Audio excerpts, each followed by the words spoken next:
Hello out there, it's another beautiful day and my name is Adenike. Now in my last video I talked about communication and the processes involved in communication. So today I'll be talking about two of those processes, which is active listening and feedback. Now these are very essential in any communication process. So first, let's talk about active listening. Now active listening is a mental process of concentrating on what is heard, now getting meaning from what is heard, and then responding to it.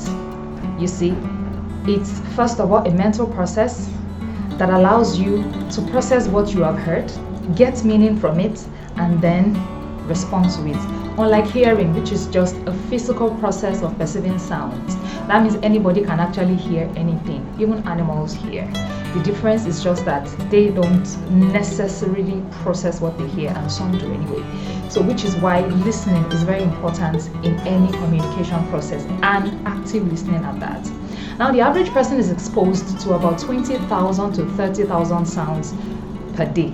And from that 24-hour stretch of listening to about 30,000 sounds per day, only 17 to 25% of such sounds are remembered by the average individual. So if you can remember up to 30 and above of the sounds you hear every day, then I can say that you are a listening genius. Now the essence is to understand the other person's point of view without necessarily passing judgment, even if the person's point of view does not agree with yours.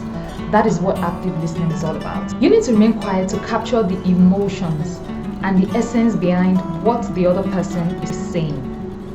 And that means no interruptions and no passing of judgment. Listen to understand. You don't listen to respond. I said that from my last video. And remember also, listen beyond the words. Don't jump to conclusion yet and try to own your emotions. It doesn't matter what you think, feel or perceive about what the other person is saying or what you have heard. Learn to own your emotions and control how you respond to what you have heard. Listening also doesn't mean that you go silent on the other person. No, it's you are responding, you are nodding where necessary. Remember I mentioned in my last video that body language is about 55% of the communication and only 7% make for the words that are spoken in any communication. So now talking about feedbacks, it is said to be the breakfast of champions. Feedback is what you get from an understanding that you are understood. And that is why my emphasis has always been on the fact that understanding is what matters in any communication. That is the response you get from what you have heard. That is what a feedback is basically. One of the many things feedback does for you is that it shows your customers that you value their opinion and they are important to your business or your organization. So when a customer gives a feedback, for example, remember I said listen actively. Now when you listen actively and absorb what the customer has said, it is easy to give a response according to what they have said. For all you care, there might be some form of misinformation or misunderstanding from what the customer understands. So it will be an opportunity from the feedback you get to clarify things for their understanding. At least even if it doesn't work exactly the way they want it, they know that they are heard, they are felt, and they are understood. And which is where empathy comes in for any customer experience practitioner.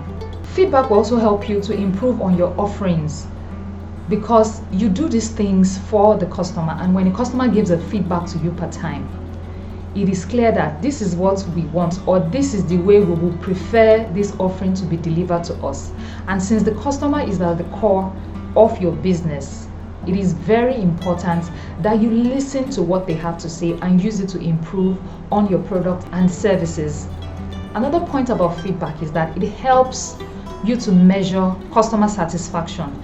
And so whether you're a religious brand or a corporate brand, learn to listen to your customers per time. Listen to their needs, feelings, and expression, both in form of body language, the words spoken, and sometimes it might even be mails or any form of feedback mechanism you have put in place as the organization. The feedback will help everybody within your system and organization to be on track. Because a constructive feedback, for example, will boost performance and keep people on their toes. So you want to perform better than what they've previously done. It's feedback generally is a form of motivation for any organization at that.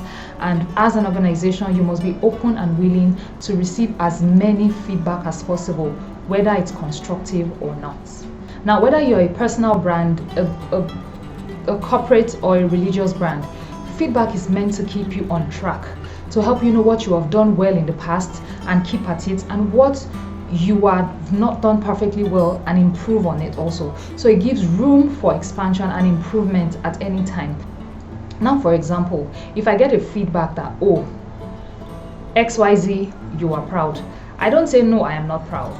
I would say, okay, what is making this one person perceive me this way? And the second question is that the way I want to be perceived? Now, if the answer to it is no, I get to do something about why I am being perceived this way. So whether you are a corporate, personal, or religious brand, feedback is something that everyone should warm up to at every point in time to increase their offerings, personality, products, or services. Now, always ask yourself, how do I as a person want to be perceived? As an organization, ask yourself, how do we as an organization want to be perceived? Now, act on these things and remember to always stay amazingly awesome. Thank you so much for watching this video. It's a bye for now.